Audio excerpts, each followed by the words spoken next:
नमस्कार, सत श्री अकाल। मैं डॉक्टर कोमल आपके साथ जुड़ी हुई हूँ। आज हम बात करेंगे दिल की बीमारियों के बारे में। आज के समय में दिल की बीमारियाँ हर उम्र के व्यक्ति में तेज़ी से बढ़ रही है। इसके बारे में हम बात करने के लिए रतन हॉस्पिटल आए हैं। हम स्वागत करते हैं डॉक्टर बलराज गुप्ता का। Hello sir. हेलो जी, थैंक यू।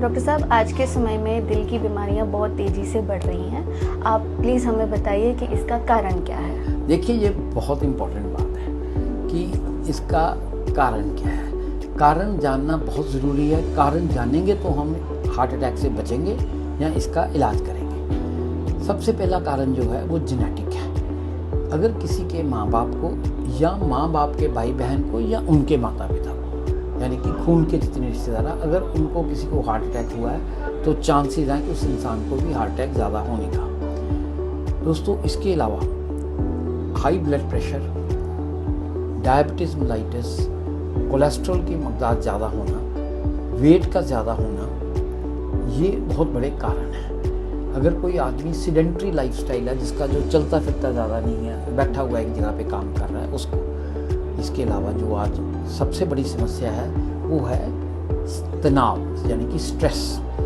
स्ट्रेस जो है वो हार्ट अटैक को एक्सेलरेट करता है।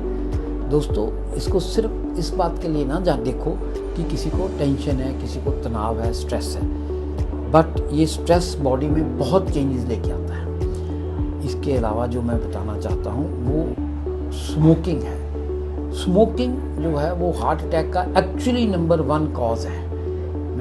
अगर मेरे को कोई हार्ट का मरीज़ आता है, अगर मैं उसको कोई मेरे को पूछता, तो मैं सबसे ज़्यादा जो परहेज़ है वो मैं सिर्फ स्मोकिंग का कहता हूँ कि स्मोकिंग बिल्कुल बंद कर दे। सिर्फ बंद नहीं कर देनी दोस्तों, याद रखना, अगर आप हार्ट के मरीज़ के या आपके आसपास भी कोई स्मोकिंग कर रहा है, घर में कर रहा है, वर्क प्लेस पे कर रहा है, आप बैठे हुए हो, तो आप भी पैसिवली स्मोक कर रहे हो। ये जो कारण है ये हार्ट अटैक करते हैं। पर इसका ये मतलब नहीं है कि अगर इनमें से कोई कारण नहीं है तो आपको हार्ट अटैक नहीं हो सकता, फिर भी हो सकता है। Second, reverse is also true. मतलब ये कहने का आपको काफ़ी कारण है फिर भी आपको हार्ट अटैक ना हो, ऐसा भी पॉसिबल है। हम ये बात कर रहे हैं कि इनमें लोगों में हार्ट अटैक ज़्यादा आता है। डॉक्टर साहब, जब भी कोई रोगी हॉस्पिटल में आता है, उसकी हार्ट की ईसीजी देख के एंजियोग्राफी की जाती है। एंजियोग्राफी के बाद उनकी स्टंटिंग की जाती है, बाईपास की जाती है। इसका हमें बताइए कि इसका नुकसान क्या है। ये आपने बहुत अच्छा सवाल पूछा है। देखिए, ऐसे है कि पहली बात तो मैं ये कहना चाहता हूँ कि मेडिसिन जो है ये एक इवॉल्विंग ब्रांच है। इसमें रोज़ नई से नई चीज़ें आ रही हैं। पहले हम जब पढ़ते थे तब स्टेंटिंग होती कोई नहीं थी, तब भी मरीज़ कुछ ठीक होते थे, कुछ नहीं बचते थे। स्टेंटिंग आ गई, बाईपास आ गई, इससे सर्वाइवल बेटर हो गया। अब पिछले तकरीबन 30 साल से ऊपर हो गए हैं, एक बहुत अच्छी टेक्निक, अमेरिकन टेक्निक है, जो कि सारी दुनिया में आज फॉलो हो रही है। उसको कहते हैं ईसीपी या ईईसीपी। एक ही चीज़ है, एक्सटर्नल काउंटर पल्सेशंस। मैं 50+ के दर्शकों को बताना चाहता हूँ कि ये एक ऐसी टेक्निक है जो 100% सेफ है। इस एक्सटेंट तक कि हम जब किसी पेशेंट को ईसीपी लगाते हैं तो हम उसके कंसेंट भी साइन नहीं कराते, क्योंकि इसका कभी रिस्क देखा ही नहीं गया। ये टेक्निक टोटली पेनलेस है। इसमें कोई बॉडी के अंदर कुछ नहीं जाता। हम आपको दिखाएंगे भी ये भी कैसे है। और इसका असर जो है सिर्फ हार्ट की जो नसें हैं उन पे नहीं है, सारी बॉडी की जो सर्कुलेशन है वो ठीक होती है। अगर आप लिटरेचर में पढ़ो तो ये किडनी फंक्शन को इम्प्रूव करती है, ब्रेन फंक्शन को इम्प्रूव करती है, डायलिसिस की रिक्वायरमेंट कम हो जाती है। इसमें इवन जो इंसुलिन की डोज है, हमने देखा है अपने पेशेंट्स में, वो भी कम हो जाती है। डॉक्टर साहब, आपने ईसीपी के बारे में बहुत अच्छे ही तरीके से समझाया है। इसके बारे में और जानकारी हमें आप बताइए। देखिए, ऐसे है कि ये एक अमेरिका के जो यूएस एफडीए है, federal drug administration of America. America में हमारी कंट्री में तो फिर भी कोई ना कोई दवाइयाँ, डॉक्टर, ये वो सारा मिल जाता है। यूएसए में कोई भी दवाई मार्केट में नहीं आ सकती जब तक यूएस एफडीए अप्रूव ना हो। सिमिलरली कोई भी टेक्निक है। ठीक। ये एक यूएस FDA अप्रूव्ड है। ये जो टेक्निक है इसके बारे में जो डॉक्टर्स हैं उनको भी मालूम है। ये जो अंदर की बंद नालियाँ होती हैं, एनास्टोमोसिस जो होता है वो उनको खोलती हैं।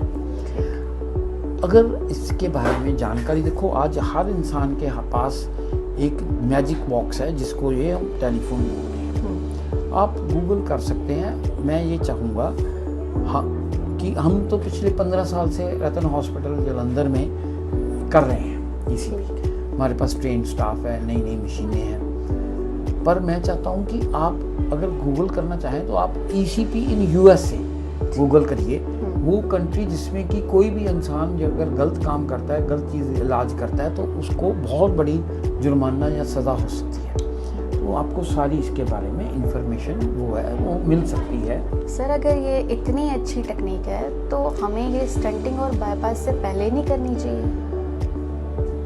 जब कोमल ऐसे है, ये जो बात आपने पूछी है ना, अभी अमेरिका में कई हॉस्पिटल्स ऐसे हैं जो 100% इस बात के लिए कहते हैं कि ये पहले करनी ही चाहिए क्योंकि ये सेफ है, ये इकोनॉमिकल है, इसका इफ़ेक्ट बहुत दूर तक है, सारी बॉडी पर है।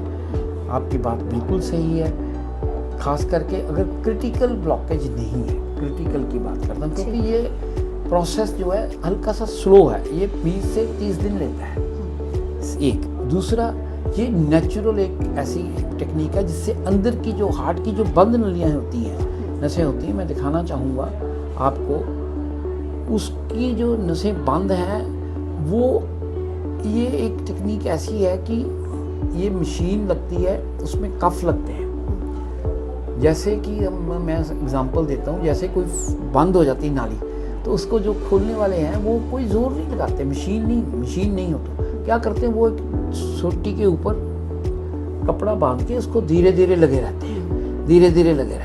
इसी तरह ये मशीन 1 मिनट में, अगर हार्ट बीट आपकी 72 है तो 72 बार ये मशीन पंप करती है ब्लड। हार्ट की जो धमनियाँ हैं, आर्टरीज हैं, उनमें थोड़ा थोड़ा ब्लड ज़्यादा जा रहा है, वो धक्का नहीं मार रही। हल्का सा ब्लड ज़्यादा जाने से जो बंद नसें हैं वो खुल जाती हैं। तो हार्ट का वो मसल जिसको ब्लड नहीं मिल रहा उसको ब्लड मिलना शुरू हो जाता है। ये जो प्रोसेस है ये 1 मिनट में, मैंने 72 बार बोला है, 50 मिनट लगते हैं। दैट मीन्स एक सिटिंग में 3600 टाइम्स ब्लड ये पुश करना है।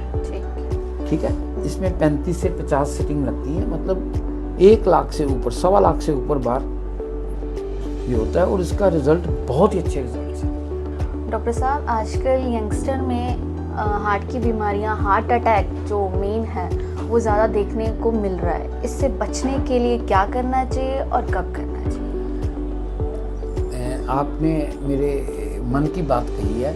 मैं हमेशा कहता हूँ prevention is better than cure, तो सब ने सुना है, इलाज से परहेज़ बेहतर।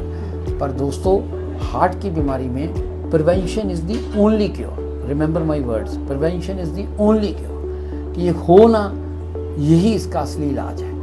क्या करना चाहिए, बहुत इम्पोर्टेंट है दोस्तों। याद रखना, सबसे पहले जो वज़न है अपना, वज़न नहीं बढ़ने देना। दूसरी चीज़, ब्लड प्रेशर जो है वो ब्लड प्रेशर कंट्रोल रखना। यहाँ बहुत ज़रूरी है जानना। मैं कई बार देखता हूँ कि जिन लोगों को BP है उनको पता ही नहीं कितना होना चाहिए। ब्लड प्रेशर 120/80 से कम होना चाहिए। 130 के ऊपर तो हाई ब्लड प्रेशर है। जो नॉर्मल ब्लड प्रेशर है वो समझ लीजिए आप, मतलब 125 से नीचे होना चाहिए। ठीक है, 130 ऊपर, 80 नीचे वाला। अगर उससे ज़्यादा है तो आपको ऑलरेडी यू आर एक पेशेंट ऑफ हाइपरटेंशन। मैंने 2 चीज़ें बताई, वजन और ब्लड प्रेशर। तीसरी चीज़ दोस्तों, शुगर। अगर किसी को शुगर रोग है या अगर किसी की प्री डायबिटीज़ भी है तो वही स्टेज है काम करने की। शुगर जो है वो सारे शरीर पे बुरा असर डालती है, खासकर जो आर्टरीज है उनमें। आर्टरीज में जो मैल जमती है उसके लिए शुगर का बहुत महत्वपूर्ण रोल है। दोस्तों, अगर किसी को शुगर है वो अपने ऊपर बहुत उपकार करेगा अगर वो अपनी शुगर को 24/7 कंट्रोल रखेगा। याद रखना, दिन रात शुगर कंट्रोल, हर वक्त शुगर कंट्रोल होनी चाहिए। 3 चीज़ें हो गई, वजन, ब्लड प्रेशर, शुगर। चौथी चीज़ कोलेस्ट्रॉल। कोलेस्ट्रॉल बहुत इम्पॉर्टेंट है, कंट्रोल रखना, जितना कम हो उतना अच्छा है। पहले 250 लिमिट थी, फिर 240 हुई, 220 हुई, आज हम कहते हैं 200 से कम, पर मैं आपको सलाह दूंगा जितना कम होगा उतना अच्छा है। ट्राइग्लिसराइड जो फैट्स हैं, उसके अलावा एक बहुत इम्पॉर्टेंट चीज़ है, शायद आप में से कईयों को नहीं पता होगा, वो है कमर का घेरा। कमर का घेरा जितना कम होगा, ये जो विसरल फैट है, ये जितना कम होगा उतना हार्ट अटैक के चांसेस कम हो जाते हैं। दोस्तों ये हुई 5 चीज़ें। अब इसके अलावा क्या है, हमने एक अपनी जो जीवन शैली है उसका ध्यान रखना है। क्या करना है उसमें, एक तो मूवमेंट करनी है, आपने वॉक करना है, ब्रिस्क वॉकिंग। ये सजेस्ट किया जाता है कि एक हफ्ते में 7 दिन में आप कम से कम 150 मिनट, मतलब सिर्फ 20-22 मिनट रोज़ आपने चलना है तेज़। बहुत इम्पॉर्टेंट है। इसका मैं सबको एक अच्छा सॉल्यूशन देता हूँ। जब टाइम है घर में चल रहा हूँ, कोई मिलने आया है, बात कर रहे हो, कोई दोस्त है, उसको बोलो बैठ के क्या बात करनी है, मिलते मिलते चलते चलते बात कर लो। कोई घर में आप बातें कर रहे हो, एक जना बैठा है जिसने चलना है वो चलते चलते बात कर ले। मतलब सीढ़ियाँ, लिफ्ट लेने की बजाय सीढ़ियाँ चढ़ जाओ, खासकर उतरने में कोई दिक्कत नहीं होती, लिफ्ट लेने की बजाय उतर जाओ। मैं ये कहना चाह रहा हूँ कि जो नेचुरल, जो फैक्ट्री ओनर है, मैं उनको सलाह देता हूँ 2-4 बार फैक्ट्री में ही चक्कर लगा दो, ताकि आपकी मूवमेंट हो गई। शरीर ये नहीं देख रहा आप किस लिए चले हो, आप सैर के लिए चले हो या आप काम के लिए चले हो, आप चले हो तो आपको फायदा है। इसके अलावा नेक्स्ट जो बहुत इंपॉर्टेंट चीज़ है, सबसे महत्वपूर्ण और सबसे मुश्किल है और सबसे ज़्यादा कॉमन है, वो है स्ट्रेस।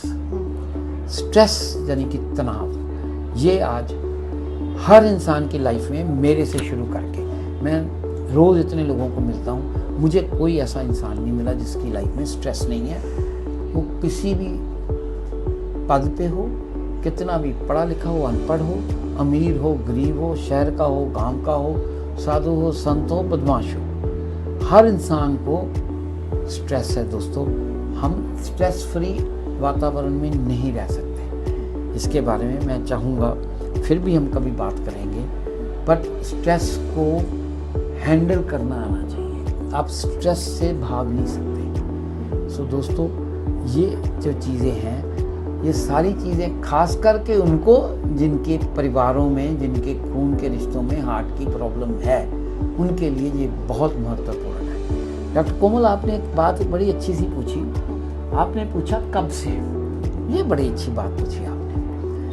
कब से, अब जो रिसर्च आ रही है वो कह रहे हैं कि आपकी टीन एज में 20 से पहले आपको अपना ब्लड प्रेशर, आपको अपनी शुगर, आपको अपने कोलेस्ट्रॉल पता होना चाहिए। ठीक। आप वजन का कंट्रोल उसी स्टेज पे करो, क्योंकि अगर आपको टाइम रहते पता होगा तभी आप बच पाएंगे। याद रखना, दिल आपके पैदा होने से पहले धड़कना शुरू करता है।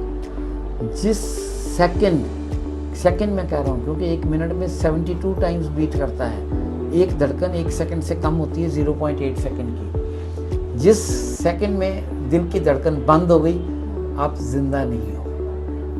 इंसान का शरीर वही होता है, क्या होता है कि दिल की धड़कन बंद हो गई, वो मुर्दा हो जाता है। दोस्तों दिल अगर आपके लिए, आपके पैदा होने से पहले काम शुरू करता है, आपका भी कुछ फर्ज बनता है। आप इस दिल का ध्यान रखिए, अपने दिल को संभाल के रखिए, अपने धड़कते वाले दिल को भी संभाल के रखिए और अपने लगने वाले दिल को भी संभाल के रखिए।